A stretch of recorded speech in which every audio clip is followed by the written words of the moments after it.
നമസ്കാരം, എല്ലാവർക്കും നീതുസ് ഫുഡ് ആഡോയിലേക്ക് സ്വാഗതം.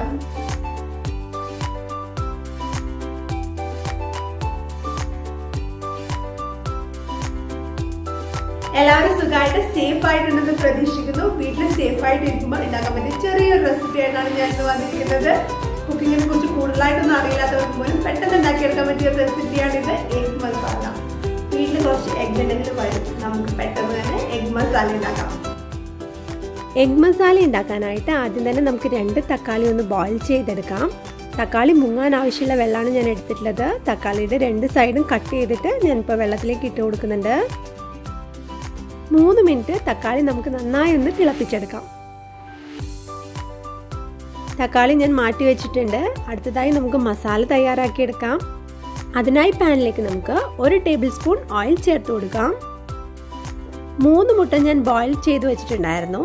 അതിൻ്റെ തോലൊക്കെ കളഞ്ഞിട്ട് ഉപ്പും മഞ്ഞൾപ്പൊടിയും ചേർത്ത് ഒന്ന് മിക്സ് ചെയ്ത് വെച്ചിട്ടുണ്ടായിരുന്നു. അത് നമുക്ക് പാനിൽ വെച്ചിട്ട് ജസ്റ്റ് ഒന്ന് ഫ്രൈ ചെയ്തെടുക്കാം. 2 മിനിറ്റോളം നമുക്ക് ഓയിൽ വെച്ചിട്ട് നന്നായിട്ട് ഇതൊന്ന് ഫ്രൈ ചെയ്തെടുക്കാം. മുട്ട ഇങ്ങനെ ഫ്രൈ ചെയ്തെടുക്കുമ്പോൾ നല്ല ടേസ്റ്റ് ഉണ്ടാവും. അതിന് വേണ്ടിയിട്ടാണ് ഞാനിപ്പോൾ ഇങ്ങനെ ചെയ്തിട്ടുള്ളത്. നമുക്ക് നമ്മുടെ മുട്ട ഒന്ന് മാറ്റി വെക്കാം. അടുത്തതായി നമുക്ക് ഓയിൽ മസാല തയ്യാറാക്കിയെടുക്കാം. അതിനായി 2 കറുകപ്പട്ട, 4 കുരുമുളക്, 1 ബേ ലീഫ്, 3 ഏലക്കയും കൂടെ ഇട്ടിട്ട് നന്നായിട്ട് ഇതൊന്ന് മിക്സ് ചെയ്തെടുക്കാം. അടുത്തതായി നമുക്ക് സവാള ചേർക്കാം. അതിനായി ഞാൻ 2 സവാള ചെറുതായി കട്ട് ചെയ്ത് വെച്ചിട്ടുണ്ടായിരുന്നു. സവാള മീഡിയം ഫ്ലെയിമിൽ വെച്ചിട്ട് നമുക്ക് നന്നായിട്ടൊന്ന് വഴറ്റിയെടുക്കാം. സവാളയുടെ കളറൊന്ന് ചേഞ്ച് ആവുന്നവരെ വെയിറ്റ് ചെയ്യാം. അടുത്തതായി 1 സ്പൂൺ ചെറുതായി കട്ട് ചെയ്ത് വെച്ചിട്ടുള്ള ഇഞ്ചി നമുക്ക് ചേർത്ത് കൊടുക്കാം. 1 സ്പൂൺ വെളുത്തുള്ളി ചെറുതായി കട്ട് ചെയ്ത് വെച്ചത്. ഇഞ്ചിയും വെളുത്തുള്ളിയും നന്നായിട്ട് കുക്കായി വരുന്നവരെ നമുക്കൊന്ന് സോട്ട് ചെയ്ത് കൊടുക്കാം.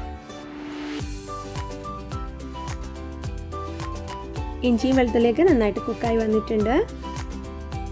അടുത്തതായി നമുക്ക് പാനിലേക്ക് 2 ടേബിൾ സ്പൂൺ വെള്ളം ചേർത്ത് കൊടുക്കാം. അടുത്തതായി നമുക്ക് മസാലപ്പൊടികളൊക്കെ ചേർത്ത് കൊടുക്കാം.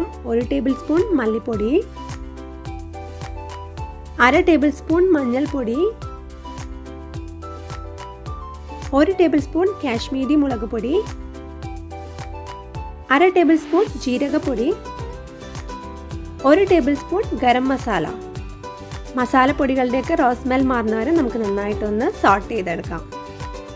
അടുത്തതായി നമുക്ക് പാനിലേക്ക് 2 സ്പൂൺ വെള്ളം ചേർത്ത് കൊടുക്കാം. എല്ലാം കൂടി നന്നായിട്ടൊന്ന് മിക്സ് ചെയ്തെടുക്കാം. അടുത്തതായി ഞാൻ പാനിലേക്ക് ചേർക്കാൻ പോകുന്നത് ആദ്യമേ ബോയിൽ ചെയ്ത് വെച്ചിട്ടുണ്ടായിരുന്ന തക്കാളിയാണ്. തക്കാളിയുടെ ചൂടൊക്കെ പോയതിന് ശേഷം അതിൻ്റെ സ്കിൻ റിമൂവ് ചെയ്തതിന് ശേഷമാണ് ഞാൻ കട്ട് ചെയ്തെടുത്തിട്ടുള്ളത്. തക്കാളി നമ്മൾ ആദ്യം തന്നെ തിളപ്പിച്ചെടുത്തുകൊണ്ട് ഇനിയിപ്പോൾ പെട്ടെന്ന് തന്നെ കുക്കായി വരും. എല്ലാം കൂടി നമുക്ക് നന്നായിട്ടൊന്ന് മിക്സ് ചെയ്തെടുക്കാം. ആവശ്യത്തിന് വെള്ളം ചേർക്കാം. കണ്ടില്ലേ, നമ്മുടെ മസാലയ്ക്ക് നന്നായിട്ട് മിക്സായി വന്നിട്ടുണ്ട്. അടുത്തതായി നമുക്ക് ആവശ്യത്തിന് ഉപ്പ് ചേർത്ത് കൊടുക്കാം. മീഡിയം ഫ്ലെയിമിൽ വെച്ചിട്ടാണ് ഞാൻ നമ്മുടെ കറി കുക്ക് ചെയ്തെടുക്കുന്നത്.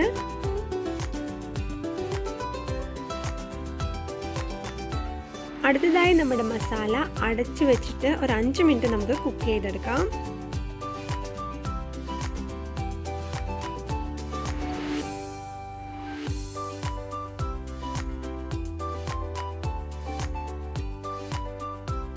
നമ്മുടെ മസാല നന്നായിട്ട് സോഫ്റ്റായി വന്നിട്ടുണ്ട്. ഈ സമയത്ത് കറി ഡ്രൈ ആണെന്ന് തോന്നിയിട്ടുണ്ടെങ്കിൽ നിങ്ങൾക്ക് വെള്ളം ചേർത്ത് കൊടുക്കാവുന്നതാണ്. ഇനി നമുക്ക് നമ്മുടെ മുട്ട പാനിലേക്ക് ചേർത്ത് കൊടുക്കാം. എല്ലാം കൂടി നന്നായിട്ടൊന്ന് മിക്സ് ചെയ്തെടുക്കാം. ഇനി നമുക്ക് പാൻ അടച്ചു വെച്ച് 2 മിനിറ്റ് ഒന്ന് കുക്ക് ചെയ്തെടുക്കാം. നമ്മുടെ എഗ് മസാല ഇവിടെ റെഡി ആയിട്ടുണ്ട്. ഈ സമയത്ത് നിങ്ങൾക്ക് മല്ലിയില ചേർത്ത് കൊടുക്കാം. എല്ലാവർക്കും വളരെ ഇഷ്ടപ്പെടും. ചപ്പാത്തിയുടെ കൂടെയും പൂരിയുടെ കൂടെയൊക്കെ വളരെ നല്ലൊരു കോംബോ ആണ് നമ്മുടെ ഈ മുട്ട മസാല കറി. അപ്പോൾ എല്ലാവരും ഒന്ന് ട്രൈ ചെയ്ത് നോക്കണം. ട്രൈ ചെയ്ത് നോക്കിയിട്ട് നിങ്ങളുടെ അഭിപ്രായം അറിയിക്കണം. ഇതുപോലെ മറ്റൊരു അടിപൊളി റെസിപ്പി ആയിട്ട് നമുക്ക് വീണ്ടും കാണാം. Bye from Neethu's food ആഡോ.